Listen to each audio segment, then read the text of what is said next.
Hey, Josh. Hey, good morning, Brandon. How are you? I'm good. How are you doing? I'm good. I just got off a client consulting session that I wasn't prepared for because they didn't tell me that's what it would be. They asked if I could jump on a call, and I jumped on a call, but it was like their whole team was there and they wanted a session. So I'm like trying to get my brain around me. I hear you. There we go. It's me, you, and a bunch of note takers right now. Well, I guess they're gonna be doing a lot of work. I know. Let me see what the heck I got here too.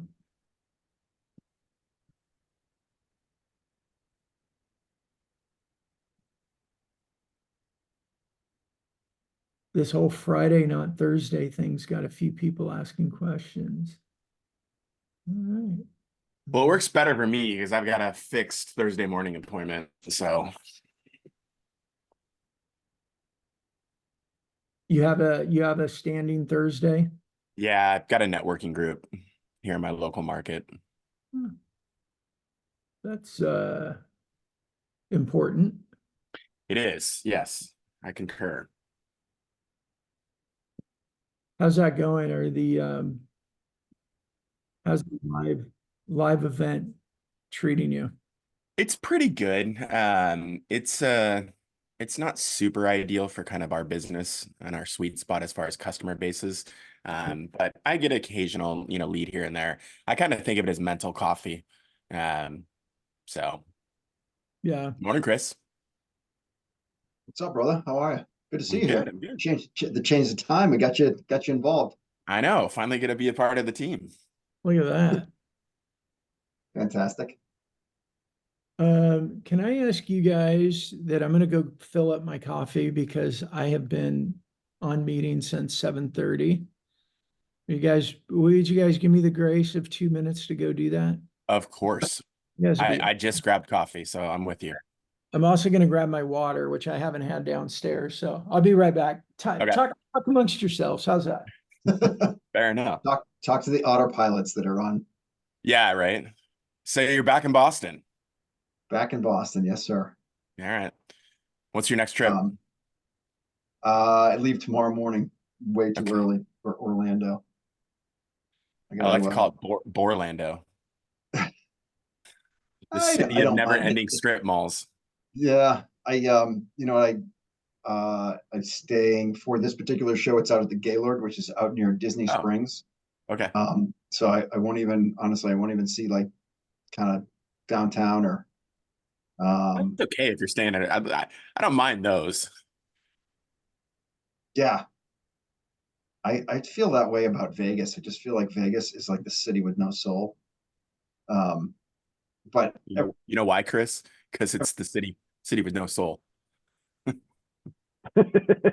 Oh, that's it's a real thing, I Yeah, guess. your intuition is leading you to a correct assumption. Uh, exactly. Good.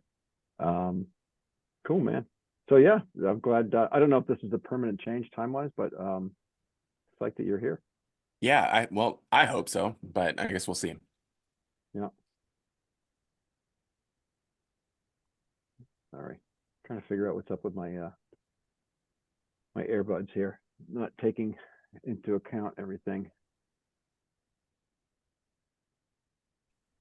Testing.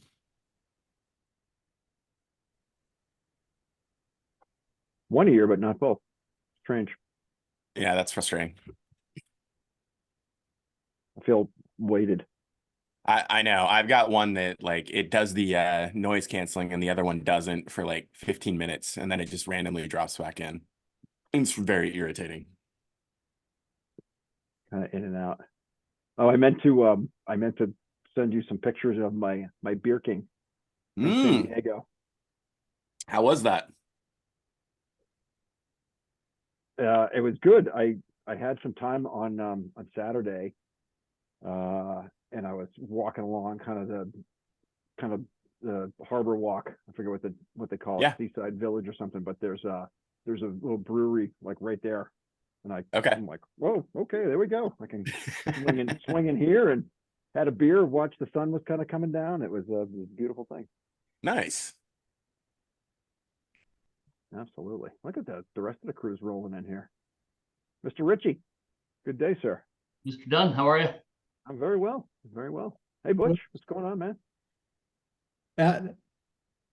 Adam, what's the, Butch, you're on mute. I'm gonna start charging $1 every time somebody talks on mute. How about Hey, you, guys. Butch?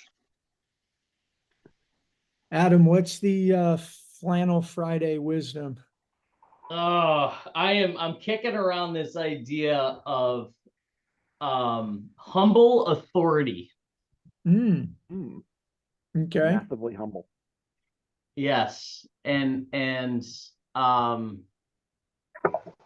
salespeople have to show up with a humble authority, right? They've got to know what they're talking about. They got to be confident in what they're doing, but they got to be more focused on making the client look good than they have to be making themselves. So Okay. I like That's- it. that's kind of what I'm kicking around. It actually ties into a story that Bill Brooks tells in this book that I'm reading. About How is that reading an old book like what's that? that? How is it reading that old book on sales? It's fun. It's fun. There's a few things in here where I'm like, yeah, I don't think we'd do it that way. Yeah, when I reread How to Win Friends and Influence People, I always every year there's something else I see in there. I'm like, yeah, we just don't do that anymore. But so much still very relevant. So cool. All right. What's new? I've got a short thing I want to go through with you guys, but I want to use the time too, especially because it was a Friday. What's new that you're learning? Or what's new that you're experiencing? Or what are you frustrated with? What are you trying to accomplish that you're not figuring out?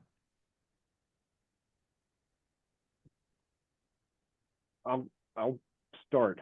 I can't figure out, and I guess it's unfigureoutable. It's a good word. I like that word. It's literally unfigureoutable. Hashtag. As an engineer, that makes the hair on the back of my neck stand.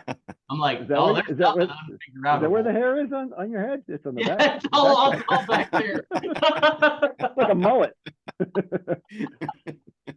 I went Well pretty played. high and tight here. I'm kind of trying to take it down. Well Um, played. Trying to, Whew. I guess, Get a hat.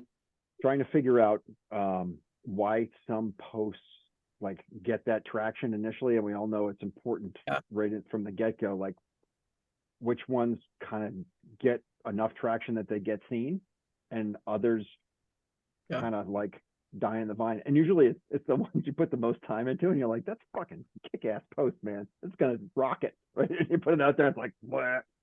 Yep. Yeah. So I don't know. Yeah, it's hard to say. Yeah. What do you guys think? I think if Chris can figure that out, we can all help him write the book and make millions. Exactly. There you go. Unfigureoutable. Yeah.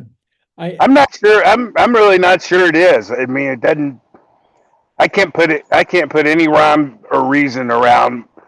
Well, I can probably put a reason around some that do terrible, but I can't put any reason around the ones that do good. It's Yeah. probably a good way of explaining it, actually.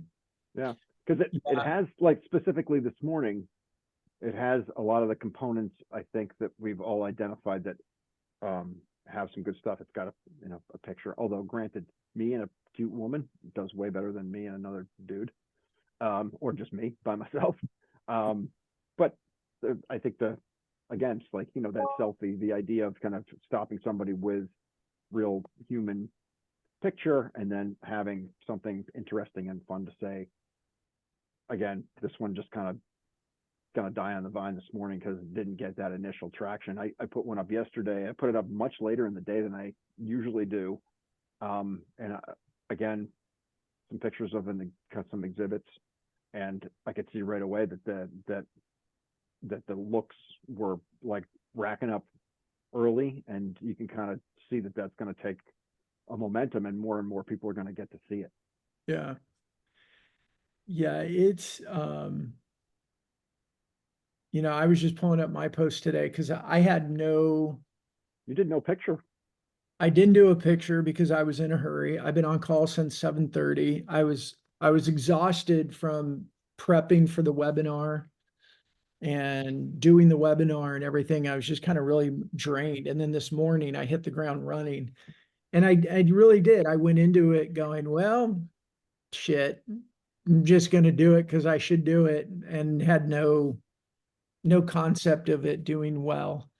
And I didn't even have time. Like normally I would go grab an old post from like 6 weeks ago ish that did fairly well and kind of recreate it with a different picture. And I didn't even have that time. I had like 2.5 minutes from one call ending to this next call starting.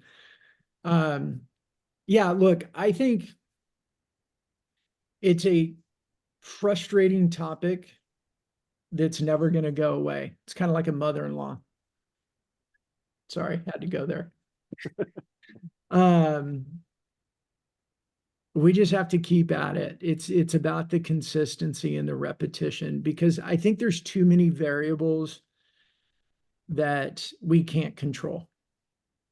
Some of it's the time of day, but then you get to that time of day and all of a sudden today, your core network of people, none of them are online. So even though it might have been showing to them right now, they're not online, so they don't see it. And then what does the algorithm do? Like, then who do they show it to, and all that? Like, I had one the other day when I was at the event with Seth and his crew at Modex. I published from the booth, which was good. Selfie with a couple other people, which was good. Tagged other people, which was good. But it was like 5,000-6,000 views, because within a few minutes of publishing it, the CEO of Seth's company reshared it. Oh, I think that's the variable that we like, right? But we just don't know. So here's what I want all of us to remember, because 2018, 2019, when I was really just starting to like, okay, I want to figure this out. That thinking, Chris, screwed me up so much, because I kept trying to figure out the game. Yeah. And it's like, remember the movie War Games? yeah. Come on, date ourselves. Remember War Games? Oh, yeah. And the computers trying to solve who wins World War III. And it Yeah. exhausts itself finally right before it's like about to cause World War III. And it ran the scenarios of all the different ways, and it finally came to the conclusion that nobody wins, and it shut itself down and didn't trigger the nukes. That's why I felt like I was. And because I couldn't solve the game, I couldn't figure it out, it drove me nuts, which is insights into my my brokenness there. But just don't worry about it. Keep doing it. Chris, you're doing great content. You're doing great stuff. Thank you. Like, Yeah. keep it up. Just keep it up. I feel like it's just, and I know I've used the analogy in the past, and I don't know how true it is, but it's like building a portfolio over time of, constant case studies. And I've found, like, if you get somebody who's all of a sudden interested in you, or they see something they like, they'll go back and they'll go do a deep dive, right? And then start liking stuff from 2, 3, 4 weeks ago, a couple months ago, whatever. Yep. Right. So just having done it, right, having it out there. And again, when I look at my daily engagement, it's not necessarily one piece, it's a collective work, right? It's like, it's posts from several weeks ago might get 30 views from today for whatever reason. Right. So I agree. I think it's just consistency over time. And again, it was just kind of, you asked the question, so I threw it out there. I'm not overly stressing about it, other than it is annoying when you do something that you feel is some good content and it doesn't go anywhere. But that's ripe conversation, I think, for reviving that, maybe picking it up in 6-8 weeks or whatever, and go back and just rewrite it, right, or tweak it and put it out there again and see Change if it the does. picture. Use the exact same content and change the picture. Like, just Yeah. yeah. I had one this week that I had used a Dolly created picture, and I was like, I'm just gonna try it. It got Wow. like four views. Like it was in like 4 hours. I was like, this is atrocious. So I actually deleted the post and then reposted it with another picture, and it just went to like 220 minutes. Like, Yeah. it was What was the picture? the one that I took. The It Dolly one. The Dolly one, I asked it to create like a picture of a confident salesperson, and I gave it a like I actually asked it to create me the script to create the picture because I'm not that intelligent. And then it was just like this picture of a guy like standing there like confident with people behind him. Like it was a decent picture, but Yeah. I think they just picked up on the fact that it was AI generated and Filtered know, it. filtered it. Yeah, I believe right now there's a human guttural response to AI with most people. And I believe it's fear generated. I think that people are scared that AI is going to make their lives more difficult. They don't want to figure out another technology, and all the conversation is around, AI is going to change the world. You better figure it out now. And I think I believe that we're just so fed up with change that the reaction is, excuse my French, but it's just like, fuck AI. And I'm not going to give it any credibility. I'm not going to engage with it. I'm just going to ignore it and hope it goes away. And if I ignore it and don't pay attention to it, maybe it won't be as important. And then I'm never going to have to figure it out. I think what's interesting about that is like, I feel like AI, this is arguably one of the easiest technologies to adopt because it's like, especially with the language interface, like, again, what you're talking about as far as like, help me script this out. Like you literally get to engage and you get to refine and you get to massage it to the end piece that you want. So I totally agree with you, Brandon, but it's ironic to me that like it's never been easy. It's not like, oh, I have to go learn PHP. Well, shit, I don't okay, let me go take 6 months to figure out this, new programming code. Yeah. And I think, I mean, I don't know, you guys tell me what you think. I think the last big digital transformation that was going to change our lives, that I think was mostly a flop for the general consumer, was IoT. Mm.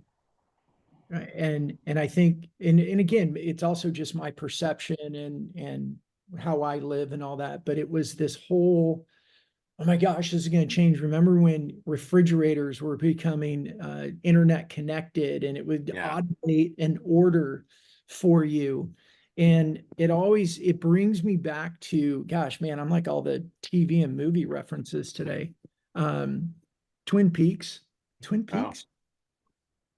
Is that the one there in Alaska, right? Remote in Alaska? No, well, I don't know. I didn't see David Lynch's Twin Peaks, like the series. Are you thinking Northern Exposure? Yes, Northern Exposure. Thank you. Gosh, I'm getting old. There's an episode where Dana Delaney's character, can't remember her name in the show, she wanted a washer and dryer.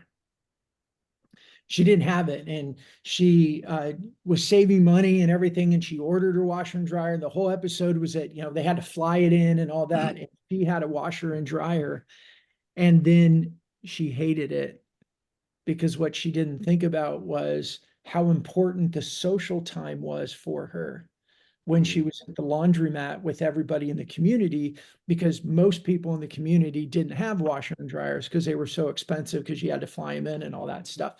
And so she's calling the company and going, it's just not working. You guys need to pick this up. And they're like, no, well, we'll send you this part. We'll do this. And finally, she like beats the shit out of the things like, no, you guys need to come pick it up now. And it was, she took it out on the washer and dryer because she needed this. And I feel like there's this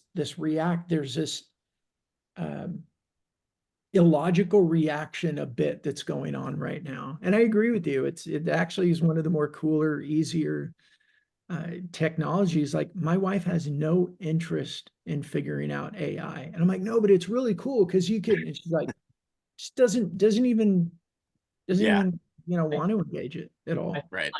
like IoT, right? It's trying to find its place. Like IoT, Yeah. they threw it out there to every thing, right? Internet of Things. They threw it out there to everything, and it found a great place in manufacturing, right? Like I know manufacturing companies that have every piece of equipment on an IoT network that says, now I know when to do preventive maintenance on that machine because I know how many hours it's running, right? Like that's a great application for that. I think AI is in this same place where it's like AI everything, and it just needs to, like the dust needs to settle a little bit and figure out where does it belong. Yeah, I think that's a fair point. Yeah. I don't know. I went to the Sales 3.0 conference the last couple of days, just like on the computer. Oh yeah. With 60% of the presentations had some form of AI conversation in it. Yeah. Like, Yeah. all right. Yeah. And No. it's, look, we've gotten into especially a business culture where companies are creating things to sell the shiny thing because they think it's a great way to make a fast buck. Yeah. The venture capital startup has got this whole thing about, are you first to market? Are you first to market? Like I don't know. I think VCs and startup culture has actually ruined business in a lot of ways. I think there's some really great things that have come out of it. Don't get me wrong. And I know you've got to kiss a lot of frogs to find the prince, so to speak. But it's just really fundamentally changed the business culture in a lot of negative ways, in my opinion. Whew, I sound like an old guy. Well, it used to be that you started a business to create something Yeah. for longevity, maybe to pass to your family or whatever. Now it's just like, I'm gonna build a business, I'm gonna sell it in 2 years and get out and get my money in. Yeah. Right. So it changes that whole philosophy of why, Yeah. I think. You know, I'll share with you guys this, and then we can get into some more valuable stuff for you guys. But the model that I'm doing with Fist Bump is actually sort of the model I did, Josh, with By Design Publishing. I just didn't realize back then that I was doing that model. I had really, really awesome technology in By Design Publishing, but I never talked about it. We were a service organization. We were a white glove concierge type of service. And the product we kicked out was this really high-end personalized magazine that Right. was also customized for the person who received it. But I never talked about my tech. And because the startup world is the way it is, we are a service oriented company right now. Like this month, I've got $45,000 in monthly recurring revenue proposals outstanding. So we're going to be profitable very quickly. We'll be profitable ongoing. And then sometime next year, I'm going to take a look at, okay, do we want it? What do we want? What part of this tech do we want to spin off into a SaaS and then go build a partners program around it and let a whole bunch of partners also go sell our tech? And the main reason I'm doing it is if I start with tech right now, I got to go out and raise 10 million Yeah. and end up with 10% of my own company and has some shitty VC group that's got their own agenda that they need to turn their portfolio around in 5 years. Therefore, we got to go do XYZ activities to be able to get there so they can cash out and turn around their fund. And it's just, I don't know, for me, and again, I know I'm starting to sound like the old grumpy guy, but it just doesn't make sense to me anymore. Well, you're service focused. I mean, I think that's fundamentally you're focusing on the service. And so it's illogical for it to make sense the other way, even though, I mean, obviously VCs think differently and it does work differently for them, but it's just different philosophy. Yeah. Yeah. Hey, Brandon, easy with the old people reference. You know, we're older. It's all good. Oh, yeah, that's right. We're supposed to say wise. You're not a baby boomer. You're from the wise generation. All right. Okay. Hey, that wasn't from me. That was from somebody else. I just adopted it for me and you. What's that? I said I just adopted that for me and you, so you could refer to me that way. Oh, got it. Gotcha. Let's see. Arlene said she was trying to join us. Huh. Oh, we'll see if she joins. Okay. Any other topics, conversations around that? I know it wasn't, that deep of stuff, but I think we Hey. all learn well together. Just a quick, simple thing on that I've experienced on posts is you take a regular post and turn it into a carousel or vice versa, and have all kinds of different uh, engagement. Explain that. Uh, I know I had one post that was just a regular post, no picture or anything. Mhm. Took the exact same information 6 weeks, 8 weeks later, turned it into a carousel, and it did really, really well. Exact same information. Yeah. There you go. Brandon, I'm very much interested in kind of vibing on your idea, and you mentioned this the other day on our call about giving away the secret sauce and just not being afraid to be like, this is kind of what we do, right? And we're kind of kicking around, or in my head, I've been kind of kicking around the idea of doing like a budget creation workshop, because every single project we run into, it's like people are showing up with budgets that are insufficient, and I just Mhm. they're carrying old budgets from years ago or whatever, and they're not making the budgets, and they're getting handed a number and like, here, go make it happen. Oh, that was you spend more than that in 2019, and here we are in 2024, and you're trying to do something better and bigger. So, anyways, I like the idea of transparently saying this is what we're going to talk about, and this is the things, just putting it out there, because like you said, some people will take it and run with it, and that's okay. But more than not, we'll circle back and say, I like that idea. Can you help me do it? Mhm. What do you guys think about that? What did you hear and how do you respond? It's as far as like, what are you asking? Is what are we hearing? What Chris said, what's your response to that? And I am intentionally being vague. Sorry. Yeah, no, I think it's smart. I mean, the sentiment that like people buy from who they know, like, and trust. I think when you're fully transparent, I think that goes a long way towards establishing or building that trust. So I really like it. In fact, yesterday I whiteboarded kind of a pitch deck that I'm working on for a nonprofit, and I literally whiteboarded every single frame, and that'll be my post today. Is like literally talking through the methodology is how we approach pitches. And it's like, are we giving away our secret sauce? I guess maybe, but like I give away our secret sauce to every single potential client we talk to. So it's not like it's a crazy revelation. I think it just makes you more approachable. Mhm. Yeah. I think, that's one of the reasons why I'm doing this exercise, right? Like, let's be honest, this is our secret sauce. Like, this is kind of where the company started. And, I'm a firm believer that there's really nothing new under the sun. It just gets repackaged. Mhm. And if I can frame it in a way that helps somebody, then so be it. More than likely, or hopefully they come to me for implementation. Right. Yeah. Like, I've got a client right now that, they read through the Challenger sale book and they're like, yeah, we tried to implement this ourselves, but it just isn't working and it's not working out. So like, he came to us, he's like, we want something different. It's like, great, I can help. Yeah, I think knowing what you need to do and even knowing how to do it doesn't mean you know how to execute. And I Yeah. think that's where the value of what we are bringing to the table is. Like, we have the know-how and we have the ability to execute. And so I think that's a astute observation. Yeah, that's good. Yeah, and that's actually a good transition to what I wanted to talk to. And guys, you're gonna like I've got a client right now that I guess I gotta be careful.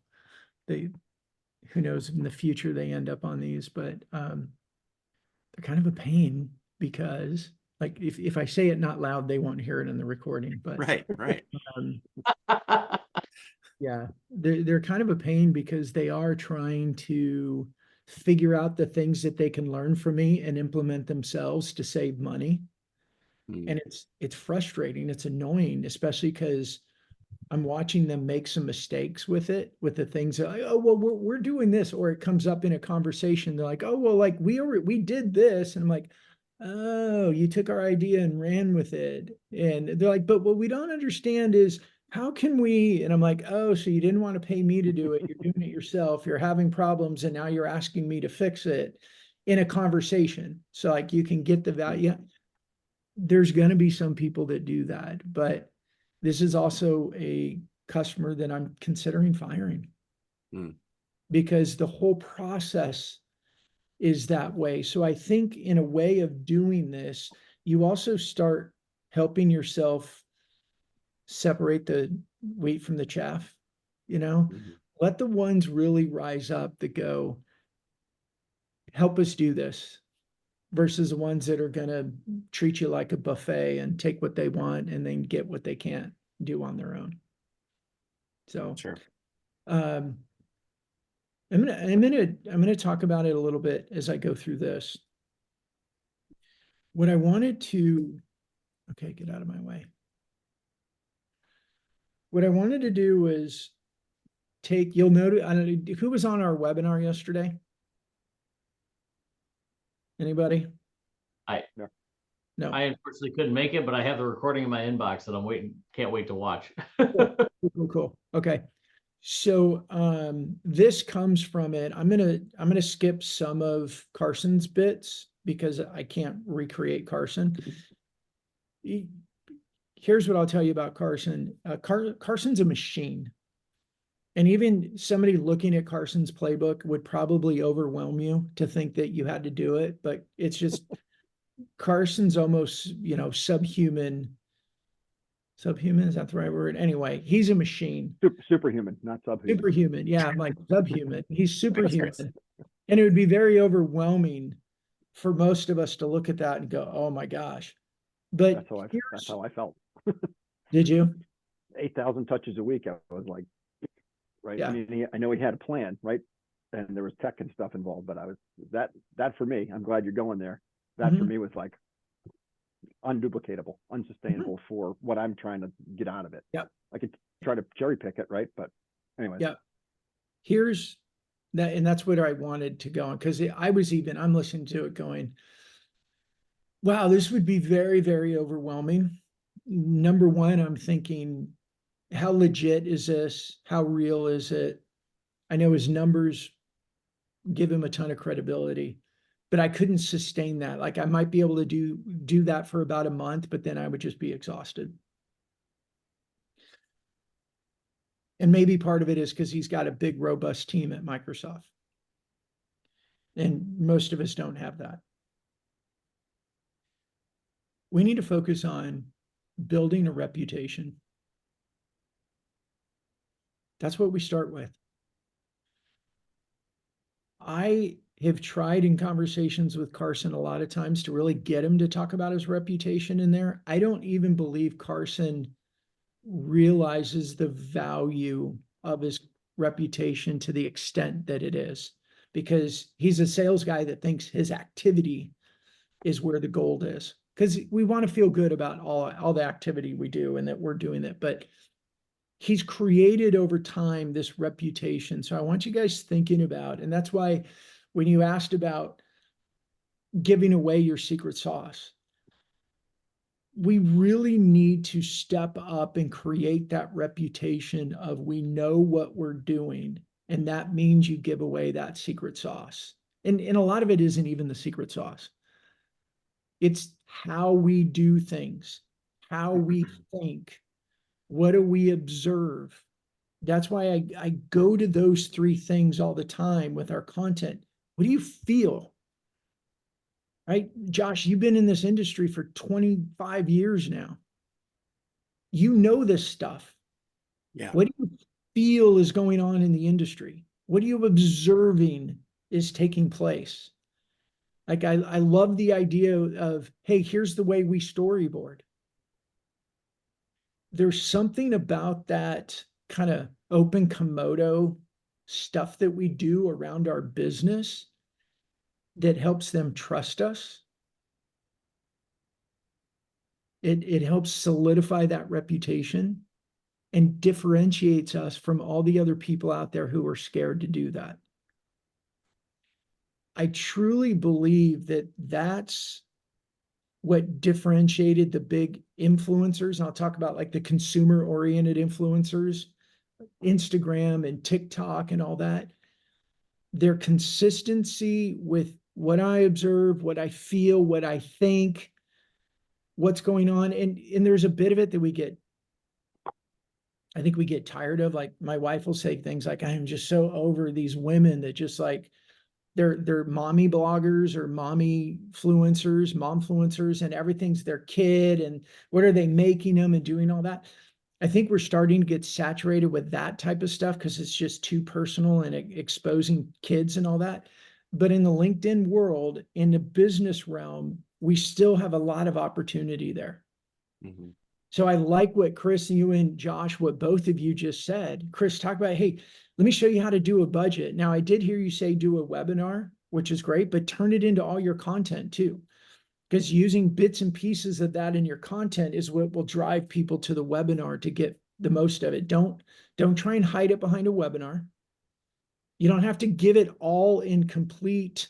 You don't have to give it all complete in social, but give bits of it in social. Because then some people will connect it, like they might go to you go through your post feed and go, okay, here's this bit, here's this bit, here's this bit, and they take all the parts and they kind of put it together for themselves. You know what? If they're that cheap and they need to do it, God bless them, go for it. Hmm. And then in your webinars where you put the whole thing together and explain to them the instruction manual to put it together. Just one, that is one great way, but everything is really coming back to that, your reputation. What do y'all think? What are you hearing? I think it's smart. I mean, I think personally that's where I feel like my content kind of coming out of the gates initially was too random, honestly. And so I've really been trying to refine it to be much more centric to the nature of our business, being on the marketing side of things. It's easy. I don't know if easy is the right word, but it's easy for me to think of like motivational based content, but like that's good, but it doesn't actually speak to the heart of what we do. And so like I'm not trying to become like, Mr. Monday motivation. It's like we actually want to help you, with your acquisition marketing, right? So that's what I need to keep my content. So that's a conscious observation I made last week. And it's like, okay, well, I really do need to focus my content to make sure that it builds. I don't know that I was thinking reputation, but basically my expertise comes through more clearly. Yeah. And I would think that like motivational type stuff, I believe just pure, here's my motivational quote, has run its course. But Right. if you're going to do, if motivation's important to you, tell people why. Mhm. Some of my posts that do really well, and I'm just, it's just dawning on me based on what you just said, Josh. Thank you. Mhm. Some of the posts that I do that are, I'm posting this because I needed to hear it, and then it goes into like motivational encouragement type stuff. Yeah. That I'm doing this because I needed it, and then telling them why I needed it. I'm struggling with this. I needed the shot in the arm. So let me go into my library of things I know, or of my affirmations. So I'm giving it to them, to the audience or to the network, but I'm also self-disclosing and being vulnerable as to why Yeah. I'm sharing it. That works really well. Okay. So That's think good about insight. that with your motivation stuff. Yeah. Anyone else, something jump out?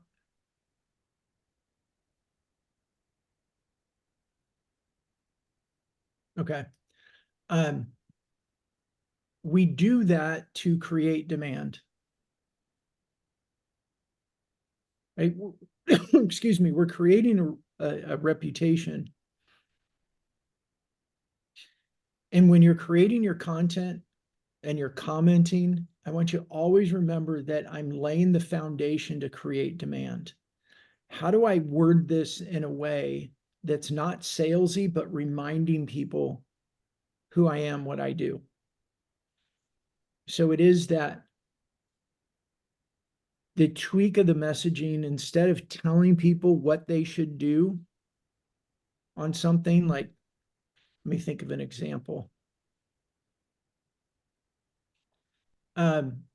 Victoria Jimenez is a college student from University of Texas, Dallas, and she uses Fist Bump.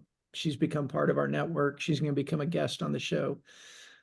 She posts some things about sales, and I could come in and try to be like the authority or the expert and go, well, what you should do. Or the tone is more of like, oh, that's really interesting, what I found over the years or what I've been trying to learn, or share it from a perspective that I'm sharing wisdom, but I'm not sharing it from a place of being a know-it-all. Mhm. So that people are walking away with, oh, you know something about this, you play in this space. That was really interesting. If we act like we know the answer, I know that I know that I know the answer, in social, it really separates people from us. It really keeps people at a distance. I don't know if that made sense, but that was clear as mud, what I was trying to say there. I think so. I think you're saying like don't be like demonstratively like authoritative. It's more like complimentary. It's like just tease enough to show that you have an expertise, but don't do it in a way that is, and not that this is probably the wrong word, but in a demeaning way. And I know that's not what you're saying, but basically you don't want to like trump somebody Yeah. else's content. You want to compliment it. Yeah. That's good. So I wanted to come to this slide from it, and this was mine from yesterday. This is the strategy, but it also drives the heart, like the way I want you guys thinking about this. And I believe this is what has really changed and moved the needle for a lot of the stuff that Fist Bump's doing too. And a lot of our confidence and our boldness has come from this because we've seen it work so much that now I'm just like, okay, I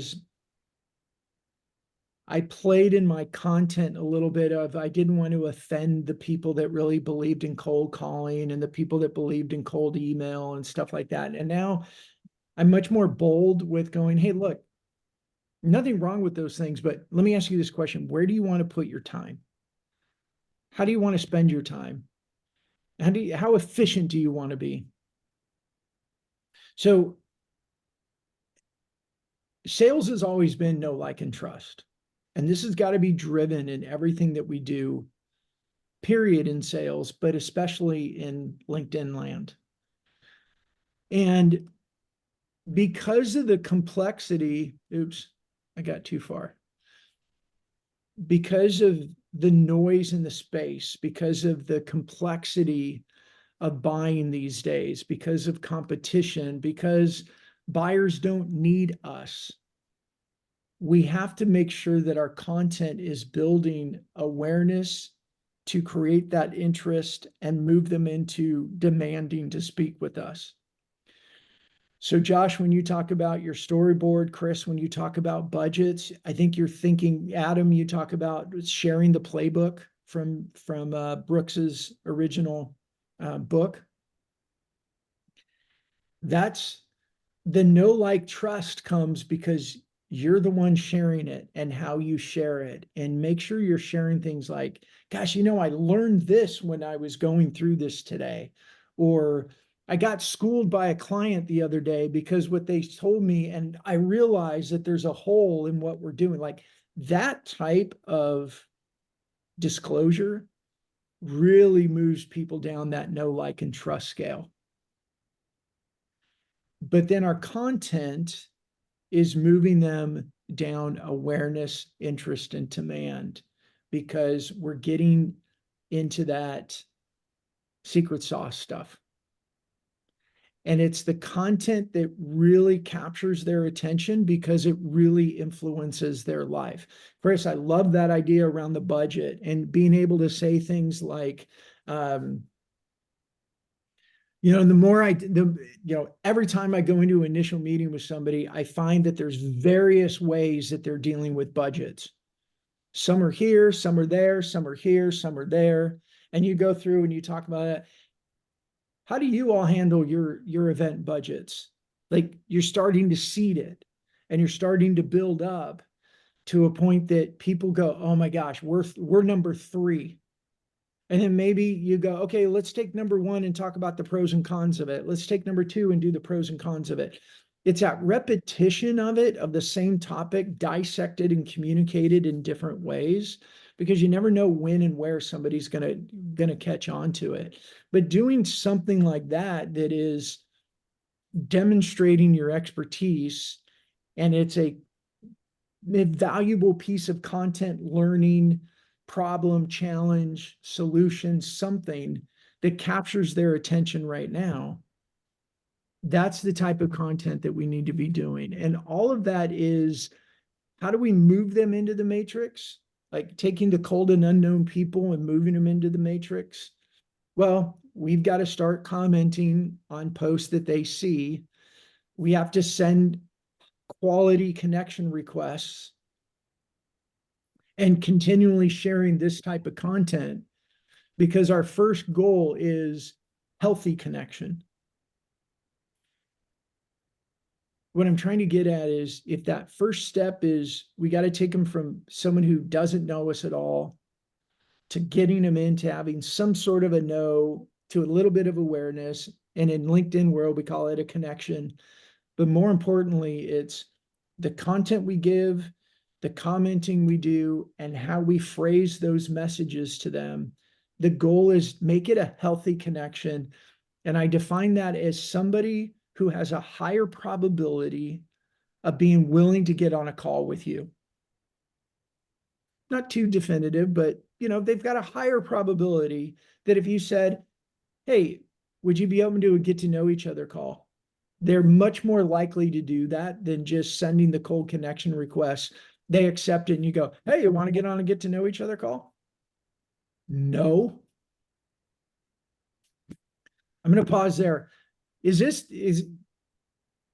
Sometimes I look at this stuff and my brain, like, I see what it is and I see how important it is. And sometimes it doesn't always come out in the clearest, easiest verbal way. So I like to pause and see if I'm making sense.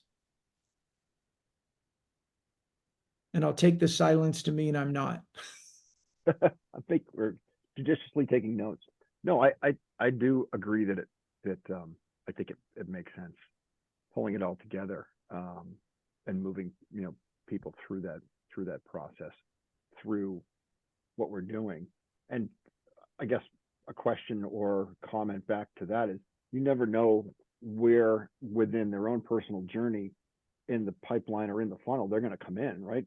Yeah. Because we know that people are doing the research and they show up with 70 to 80% of the learning has already kind of been done. They may jump in 3/4 of the way or right before they're ready to buy. Like, I've been watching you, I've been looking at all this stuff. Let's talk. Yeah. Yeah. So a few things that we can do, and I haven't done a whole lot with you guys around Navigator, partly because I don't use it as well as I should. But I think we probably need to get there. But one of the big values of Navigator, do you guys all have Navigator or no? I don't. Okay. Chris, Adam? Yeah, we have it. Okay. One of the biggest things I like for Navigator is any named accounts, and you go in and put them in a list and set the settings to get news. You find out when new people are hired and who they are. And the only one that I like to use is if a new sales leader or a new higher level sales person comes in from CRO to, you know, VP director level, then I'll go grab them and start trying to develop more of a relationship with them, just because they're coming in new and they're gonna need something to be successful, and they're gonna have a bit of a budget, and they're gonna be ready to make some decisions. So that's one of the only main area. I mean, I use it for some other stuff, but that's one of the best areas for me that I use it. So Chris, when you're saying you don't know, you're right, you don't overall, but that's the one area within Navigator that I use so that I can try and know. Right. At least know a little bit more about them. Yeah, right. Well, it's, I guess, part of the whole conversation of being proactive with social versus being reactive or just letting, you know, things play out or more organically. Yeah. Yeah. Well, you know, we were talking about you're doing stuff with budget, and Josh, you're doing stuff with your storyboarding. Adam, you know, the secret sauce from the history of Brooks and where the whole sales training came from. If we follow this path, we want to move them from a healthy connection to a willing to converse and engage. It should dictate the content we're sharing and the tone and the frame of mind or the point of view that we're sharing that content. If the next step is, I want them to be willing to, and I intentionally do converse or engage, because this might be, hey, do you want to get on and get to know each other call? But this could be, how do I motivate, encourage, and get them to comment on my content? Well, what's your content? How valuable is it for them? How tangible is it for them? Is your content something they can go, oh my gosh, I need to pay attention to this? Or do they look at your content and go, that's cute, and keep scrolling? That's really all I want you guys thinking about there with that, with your ICP and you're creating content. You guys all had great ideas of stuff that you're doing, budgets and the sales book and storyboard, but the tone and the way that you do it starts to get into the nuance that I think accelerates the stuff that you're doing, really captures your ICP's attention. Again, everything in that content you're sharing is, how are we moving them into a place where, I say desire to learn, but that also indicates that their desire to meet with you, their desire to schedule a meeting with you. And then you're in the process of how you lead those calls or those Zooms. Again, you do all this work, you get them like, hey, I want to meet with you. And then you get on there and you open up your deck and you go through a 15-slide deck that's more like a demo. You've missed, because at this point you've been educating them, you've been engaging with them, they see you as an expert, like, and then all of a sudden you go, let's sell. Like, no, you've established your reputation. Keep it going. Let them buy from you and stop trying to sell to them. And I know it's hard. It's hard because, you know, we got bills to pay, we got commissions to get, we got quotas to meet. I'm telling you, I'm just finding more and more that the less I sell, the more they want to buy. And it's just become my sales strategy. I mean, we've got a $220,000 proposal that I did everything I could to not sell to. It was a CEO and a CMO. And even when they were asking, like, well, how could you guys do that for us? And we just wait, just wait. I mean, it was 4-hour-long Zooms,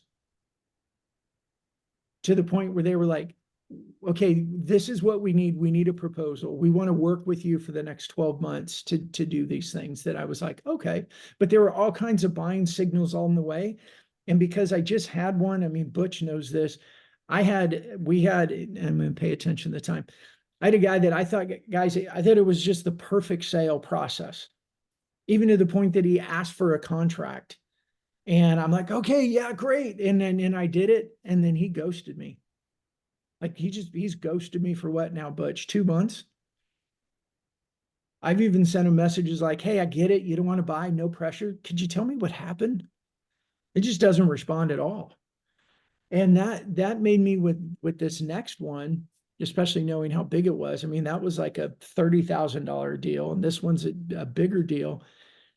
I just resisted, and let them learn, because their perception of me, my reputation to them was that they learned from me. And I just didn't want to move into that sales road too fast and ruin it, and kind of have that jolting like, oh, wait, now he's selling us. I don't know, that might be different for each of you guys and different in your industries, but this slide is really driving my decisions right now.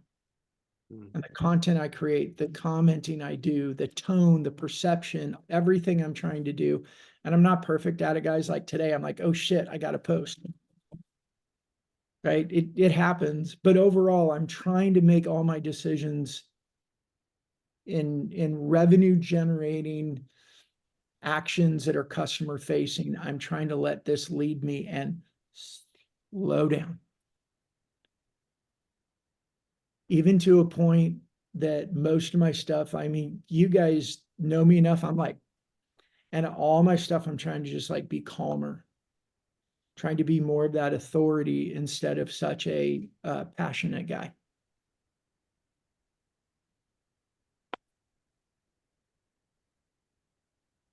Cool. Is that valuable today? You guys are pretty quiet. I don't know if it's Friday. I don't know if it's I'm really tired. I don't know if this was too deep or too not clear or what. No, I think it's valuable, and I want to push back on the thing of you saying like you want to stop being as passionate. I think the passion as far as providing educational content, as far as like I think that that's still relevant. But I get the theme of what you're saying is like if you focus on the process and you get them into focusing on the process, then the actual end result will kind of almost come to its own, conclusion naturally, as opposed to, focusing on the end result and then they do it, but they misinterpret. Like, I just feel like it's a much more organic, deeply rooted approach to this, as opposed to just like trying to go out and, again, I feel like we're probably on the same boat. Like nobody wants to go out and sell to a client and then like turn around and have to sell to a new client. We want to build long-term relationships.